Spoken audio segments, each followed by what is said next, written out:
여야는 지방선거가 있는 병오년 새해를 맞아 새롭게 각오를 다졌습니다.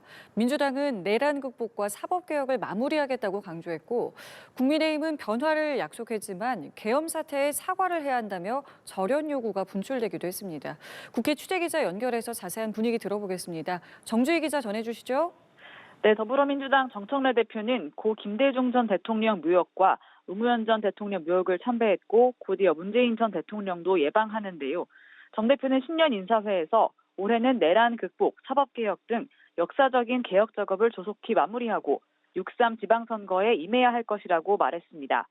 미치지 않으면 미치지 못한다는 불광불급의 각오를 다졌다면서 새해 2차 종합특검과 통일교 특검 추진 의지도 재확인했습니다. 저희가 가진 역사적 책무, 종합특검, 통일교 특검 등 국민 여러분들께서 바라는 정의롭고 민주적인 국가의 꿈을 이루고 국민의힘 장동혁 대표는 현충원 참배 후 신년 인사회에 참석했는데요. 많은 분들이 국민의힘의 변화를 주문하고 있다면서 국민을 섬기는 정치의 기본으로 돌아가겠다고 강조했습니다. 직접 들어보시겠습니다. 변화의 핵심은 정치의 기본으로 돌아가는 것이라고 생각합니다. 정치의 기본은 국민을 섬기는 것입니다. 그러나 새해 첫날부터 당 쇄신을 요구하는 목소리가 터져나오며 리더십이 흔들리는 모습인데요. 오세훈 서울시장은 지도부를 향해 비상계엄에 대해서 진정성 있게 사과하라고 직격했습니다. 직접 들어보시겠습니다. 계엄으로부터 당이 완전히 절연을 해야 될 때가 온 것 같습니다.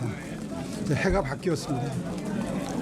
그동안 기다릴 만큼 기다렸고 또 참을 만큼 참았다고 생각합니다.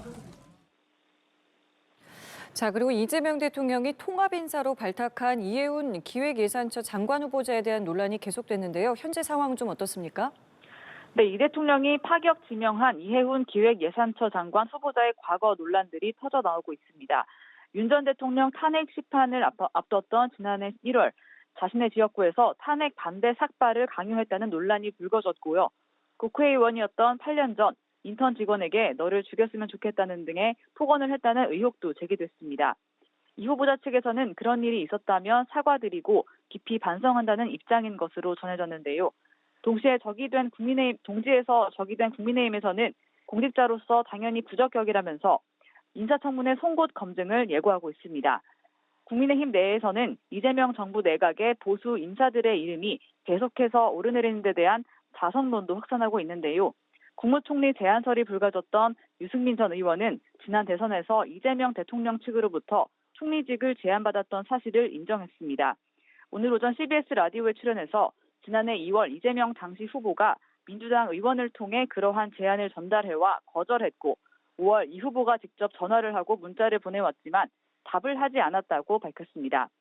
이해훈 후보자 지명에 대해선 보수를 쪼그라뜨리기 위한 전략일 뿐 진정한 협치라 생각하지 않는다고 평가했습니다.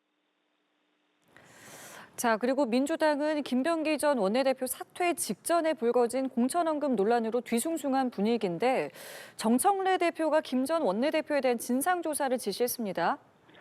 네, 민주당은 김병기 전 원내대표가 각종 비위 의혹으로 물러난 뒤 차기 원내대표 선출에 나서면서 수습에 총력을 기울이고 있습니다. 그러나 김 원내대표 사퇴 직전에 강선우 의원과의 대화 녹취가 공개되며 불거진 1억 공천 헌금 논란의 파장은 커지고 있는데요. 당시 후보였던 김경시 의원으로부터 1억 원을 받았다는 의혹을 받는 강 의원은 어떠한 돈도 받은 적이 없다면서 사실관계에 대해선 수사를 통해 철저히 밝히도록 하겠다는 입장을 재차 밝혔습니다. 누차에 걸쳐 반환을 지시했고 반환됐음을 확인했다면서 막중한 당직 수행에 미흡함이 있었다고 사과했습니다. 정청래 대표는 오늘 기자들과 만나 김 전 원내대표에 대해서도 사퇴하기 전인 지난달 25일 윤리감찰단의 진상조사를 지시했다고 밝혔습니다. 민주당 내에서는 뒤숭숭한 분위기가 계속되고 있습니다. 박지원 의원은 방송 출연에서 당과 이재명 대통령을 살리겠다고 한다면 결단을 내려줄 때가 됐다고 했고 한준호 의원도 오늘 한 유튜브에 출연해서 굉장히 당혹스럽다면서 당에서는 이 사안을 매우 심각하게 보고 있다고 분위기를 전했습니다. 지금까지 국회에서 전해드렸습니다.